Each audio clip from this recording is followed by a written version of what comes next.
दोस्तों, मेरे channel make support पे आपका स्वागत है।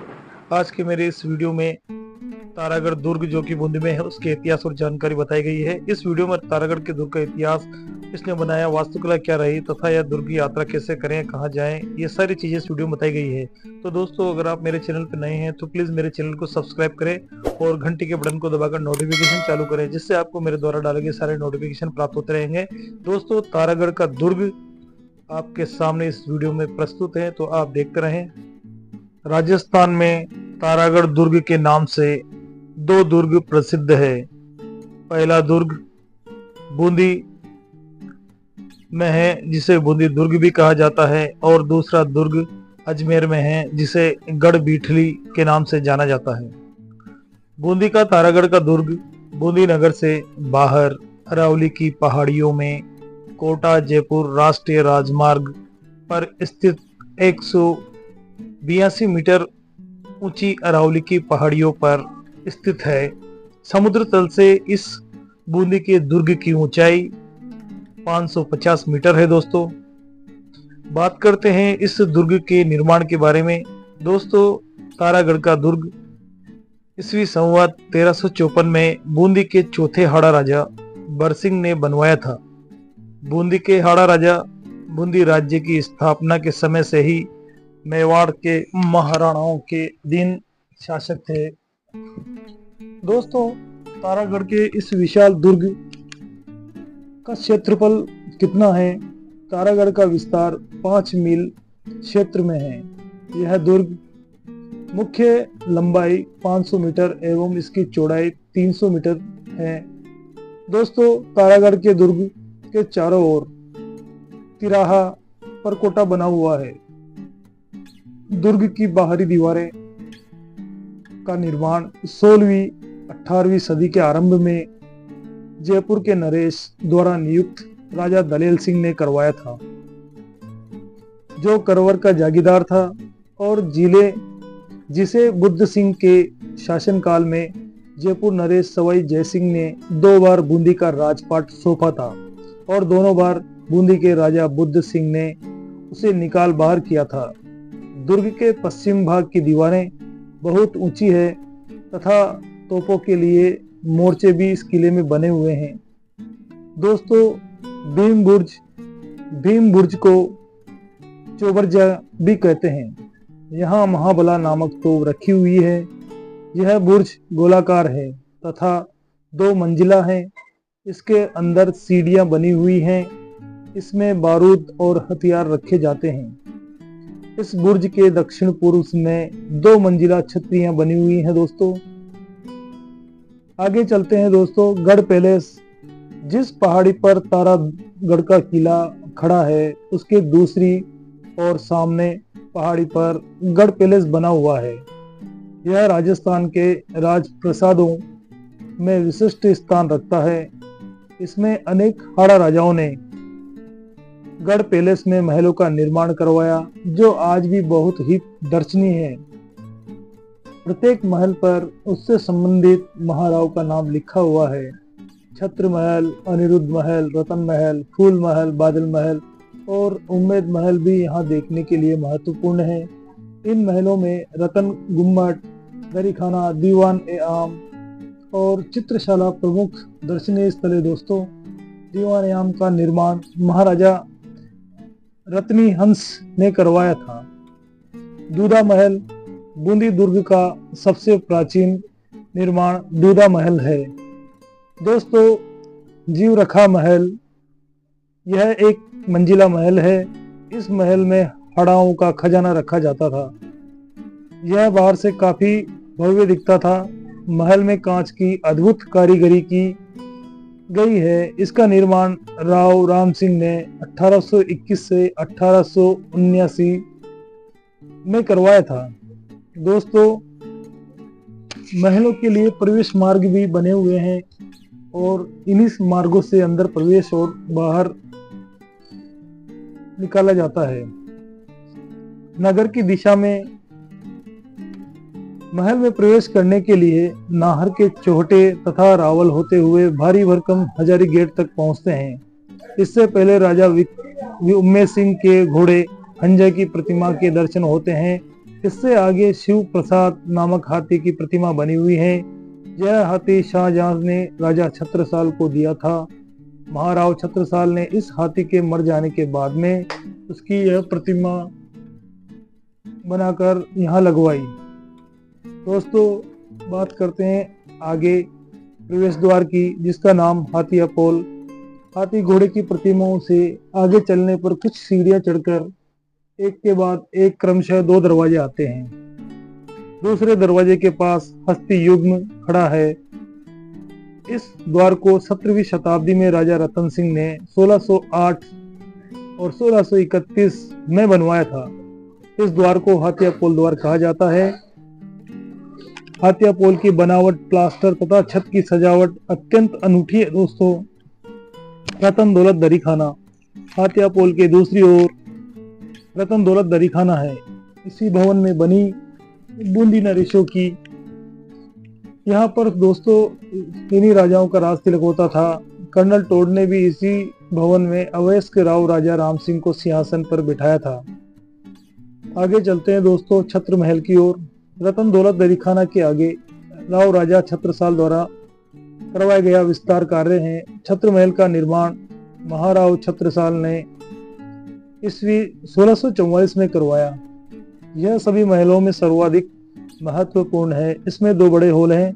छत्र महल चौक के पास एक भवन में राम सिंह के समय के ज्योतिष एवं खगोल विद्या के उपकरण रखे हुए हैं दोस्तों। पानी के बड़े बर्तन में कांसे का छेददार कटोरा रखा हुआ है।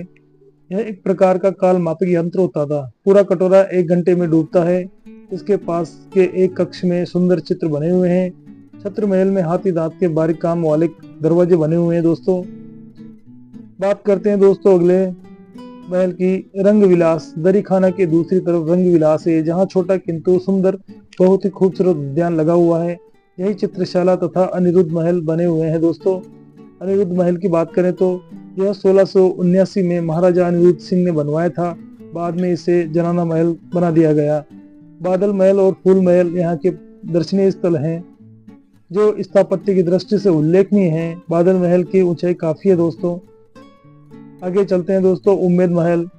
उम्मेद महल तथा उसकी चित्रशाला का निर्माण महाराव उम्मेद सिंह ने 1749 से 1773 के बीच करवाया। इसमें 18वीं सदी ईस्वी के बने चित्र हैं दोस्तों। धार्मिक, ऐतिहासिक एवं शिकार के समय की घटनाएं नीले एवं हरे रंगों में दिखाई गई है। एक कोना रेलिंग लगाकर सुरक्षित किया गया है, जहां 1804 ईस्वी में राजर्षि उम्मेद सिंह की देह शांत हुई थी। दोस्तों मंदिर यहाँ पर महाराव विष्णु सिंह ने किलाधारी जी के मंदिर को पक्का बनवाया एवं चावंड दरवाजे के बाहर का परकोटा एवं दरवाजा भी बनवाया। जलाशय पानी के लिए यहाँ पर तारागढ़ दुर्ग में परिसर में कोई प्राकृतिक जलाशय नहीं है, इसलिए दुर्ग परिसर में 5 विशाल कृत्रिम जलकुंड बने हुए हैं दोस्तों।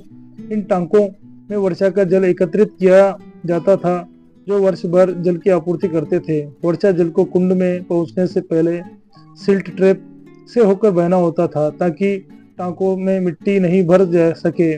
दुर्ग के नीचे नवल सागर नामक तालाब स्थित है दोस्तों। बूंदी महलों के भित्ति चित्र। बूंदी के राज महलों में बने भित्ति चित्र राजस्थान की चित्रकला में विशिष्ट स्थान रखते हैं। यहाँ पर विविध पक्षियों और आखेट, युद्ध एवं अन्य प्रसंगों के साथ साथ प्रकृति चित्रण पर विशेष पेंटिंग की गई है। प्रकृति चित्रण में चित्रकारों ने आकाश को विभिन्न स्वरूपों में चित्रित किया है, जिसमें सूर्योदय, सूर्यास्त, चांदनी रात तथा ऋतुओं के अनुसार परिवर्तित होते रंगों को दर्शाया गया है। स्वच्छ नीलवर्ण आकाश, मेघ से आच्छादित आकाश, आंधी तूफान को प्रकट करता हुआ आकाश, ये सारी चीजें यहाँ पर भित्ति चित्रों पर अंकित है दोस्तों बात करते हैं हम आगे। आकाश को छूती हुई पहाड़, दूर तक के वृक्ष तथा गुफाएं, झरने और घाटियों में बहती हुई नदियां देखने वालों को प्रकृति के विस्तार का आभास होता है दोस्तों। भूमि की बनावट में भी अनेक प्रकार के रंगों का समावेश हुआ है। यहाँ पर कई पहाड़ियों के बादामी रंग तथा कहीं शुष्क रेतीली भूमि के पीले व अन्य रंगों के मिश्रण लुभाने लगते हैं दोस्तों। विभिन्न प्रकार के चट्टानों को सफेद एवं भूरे से रंगों से इस प्रकार चित्रित किया गया कि इनमें चट्टानी चमक का आभास होता है। धरातल की हरियाली की ऊंचाई, निचाई, धूप छांव तथा जल बताने के लिए विशिष्ट रंगों के शेड दिए गए हैं। भूमि पर शांत खड़े वृक्षों में गले मिलती हुई लताओं को फलों तथा पत्तों से सुसज्जित किया गया है। वृक्षों पर फल फूलों के साथ अनेक प्रकार के पक्षी बनाए गए हैं, जिनमें मुख्यतः मोर, तोते और भी कई सारे रंग बिरंगे पक्षी बनाए गए हैं। सर्प के साथ मोर को चित्रित करना इस शैली की विशेषता है। मोहिरों को मुंडे पर बिठाकर विशाल वृक्ष की चोटी पर चढ़कर भाव के मेघों को निहारते हुए दिखाया गया है। दोस्तों कहा जाता है कि मनुष्य का प्रकृति के साथ तादात्म्य प्रकट करने के लिए मोर को दाना चुगाती विरहिणी मेघों के रूप में अपने प्रियतम के आगमन की सुकून मनाती प्रतीक्षारत तथा तरु कुंजों में छिपती छिपाती प्रियजन को खोजती अभिसारिका और विशाल वृक्ष की डाल पर फूलों की जली, ये सारी चीजें यहाँ पर विशेष खूबसूरती के साथ दिखाई गई है। प्रेतों ने बनाए इन महलों को। दोस्तों ईस्वी 1820 में कर्नल जेम्स टोड ने अपनी डायरी में इन महलों के बारे में लिखा था कि राजपुताना के समस्त रजवाड़ों में जिन्हें अपने अपने सुंदर महलों पर गर्व था, बूंदी का महल श्रेष्ठ माना जाना चाहिए, क्योंकि 1886 ईस्वी में भारत आए ब्रिटिश लेखक ने इन महलों के बारे में लिखा था। यह महल मानव द्वारा नहीं बल्कि कापितु प्रेतों द्वारा बनाए गए हैं। इससे लगता है क्योंकि इतने ऊंचे ऊंचे महलों को पहाड़ी पर एक प्रेत ही बना सकते हैं। दोस्तों बात करते हैं सूर्य गुम्बज। तारागढ़ के निकट सूर्य गुम्बज नामक एक बहुत सुंदर छतरी बनी हुई है, जो 120 फुट के घेरे वाली यह छतरी 16 खंभों पर टिकी हुई है। दोस्तों इस किले पर आक्रमण भी बहुत हुए। मालवा के सुल्तान महमूद खिलजी ने 1449 से 59 के बीच में 3 बार बूंदी के तारागढ़ दुर्ग पर आक्रमण किए। महाराणा कुंभा का भी बूंदी दुर्ग पर कुछ समय के लिए अधिकार रहा। ईस्वी संवत 1493 में मांडू के सुल्तान ने बूंदी पर आक्रमण किया, किंतु उसे सफलता नहीं मिली और वह असफल रहा। जहांगीर के शासन काल में शहजादा खुर्रम, जो बाद में शाहजहां के नाम से बादशाह बना, बूंदी के दुर्ग में कुछ समय के लिए रहा। वह बूंदी नरेश राव, रतन सिंह और उनके पुत्र माधव सिंह के आतिथ्य सत्कार से काफी प्रभावित हुआ। जब वह आगरा के तख्त पर बैठा तो रतन सिंह ने बूंदी राज्य से काटकर कोटा राज्य का निर्माण करवाया तथा राव माधव सिंह कोटा का प्रथम राजा बना। दोस्तों बूंदी के इस तारागढ़ दुर्ग अपने आप में एक बहुत बड़ा इतिहास समेटे हुए हैं। दोस्तों इस किले के बारे में कहा जाता है कि मेवाड़ के राजा पृथ्वीराज ने अपनी पत्नी रानी ताराबाई के नाम पर इस किले का नाम रखा था। अन्य जानकारी से पता चला है कि किले का नाम शहर के संस्थापक 7वीं शताब्दी के राजा अजयपाल चौहान के नाम पर रखा गया था। दोस्तों तारागढ़ किला बूंदीगढ़ पैलेस के पीछे छिपा हुआ है और इसमें शहर पर हमले के दौरान शरण लेने और भागने के लिए गुप्त सुरंगें हैं। इसे बेज रंग में रंगा गया है और किले के हर कोने पर आप जो जटिल नक्काशी और स्थापत्य लेआउट देख सकते हैं वह राजस्थानी राजपूत कारीगरी का बेहतरीन उदाहरण है।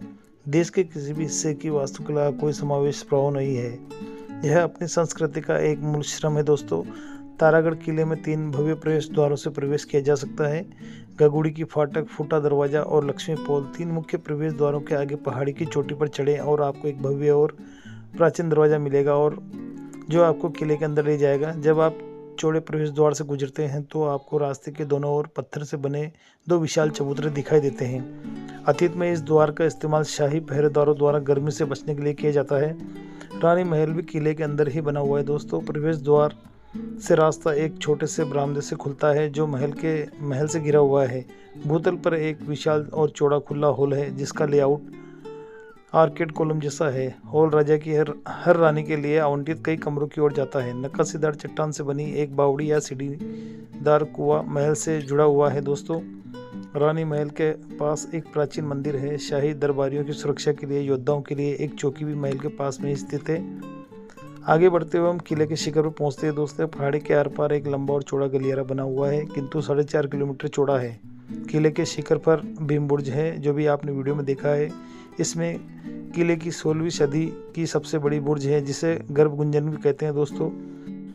दोस्तों वीडियो पूरा देखने के लिए बहुत बहुत धन्यवाद। अगर आपको वीडियो पसंद आया हो तो मेरे चैनल को सब्सक्राइब करें और वीडियो आगे शेयर करें। तब तक दोस्तों मिलते हैं अगले वीडियो के साथ। कमेंट करके बताएं आपको कौन से वीडियो की जानकारी चाहिए, हम नेक्स्ट वीडियो उसी का लेकर आएंगे दोस्तों।